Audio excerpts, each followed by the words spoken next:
that night? He had as much right as anybody else to be there. Did it seem like he was properly equipped or prepared to be out there doing what he was doing that night? He seemed a little under-equipped, and under-experienced as well, which is one of the reasons we kind of stayed with him. When you say we stayed with him, who do you mean? Danton, Mertz, Dustin Collette, and the female. Did you feel like you needed to keep an eye on the defendant? He seemed like it. Yes and no. I felt like, as young as he looked, and the way he was, just the general way he was carrying himself, the protesters would have seen that as a weakness and tried to exploit that. Is it fair to say that you took it upon yourself that evening to stay close to the defendant to ensure there were no problems? We pretty much all picked one of the guys that we met at 63rd and kind of looked out for him, yes. And you personally picked the defendant? It's kind of more of a he picked me kind of thing. At any rate, it turned out that you spent a lot of the evening close by the defendant. Fair enough? That is fair. Okay.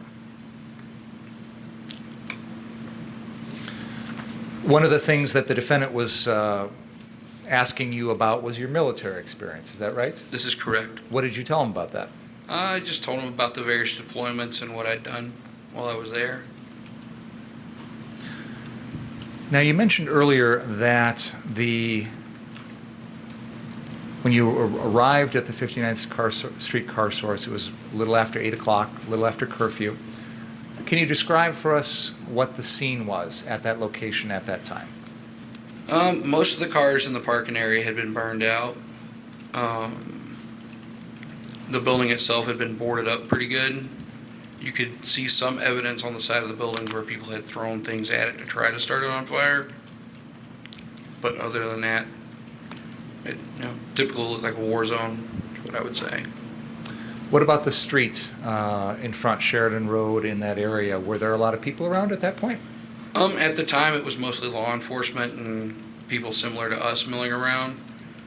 We had an occasional group of protesters coming through. Now,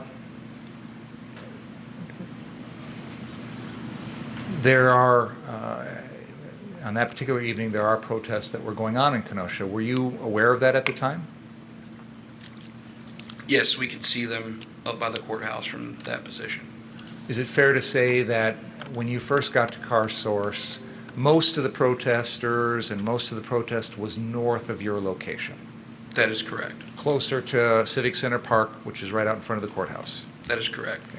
Did there come a time in which the crowd started to come down closer to the 59th Street Car Source?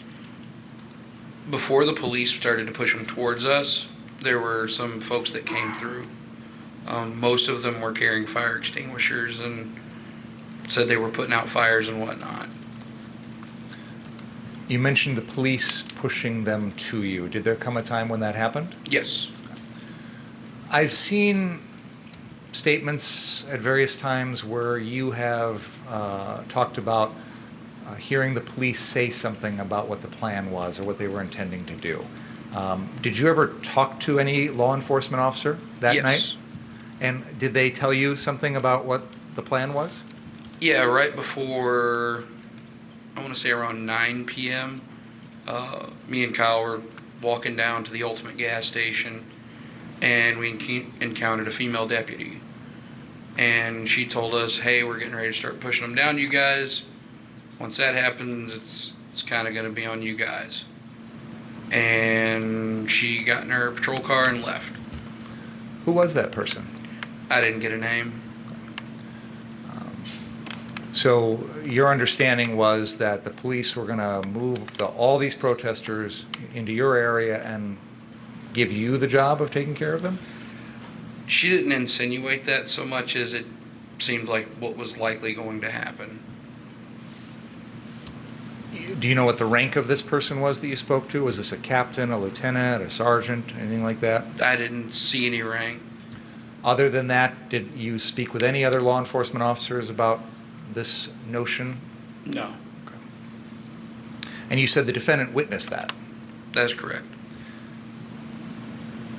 And I believe you mentioned that was around 9 o'clock? It would have been around 9 o'clock.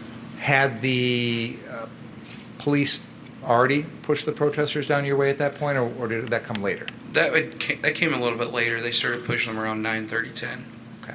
So I want to talk about the time period from when you first got to 59th at around 8 or so, and that time at 9:30 or 10 when the protesters start getting pushed down your way. So Sure. there's a hour and a half, maybe 2 hour period of time. Okay. During that time period, where were you located? For the most part, 59th. Was the defendant also there? That is correct. What were you doing? Oh, we were just kind of standing around talking. A couple of times, some of the protesters came over and told us that, hey, some people are trying to set this building on fire, so we'd go over there, and when we'd show up, they'd run away. That's around the time that we were told they were trying to light the church on fire. And at that point, we were told it was a bald guy with a red shirt. So let me stop you for a second. You indicated that there were times in which you received reports that someone was trying to start something on fire, and you said we would go over there. Who's we?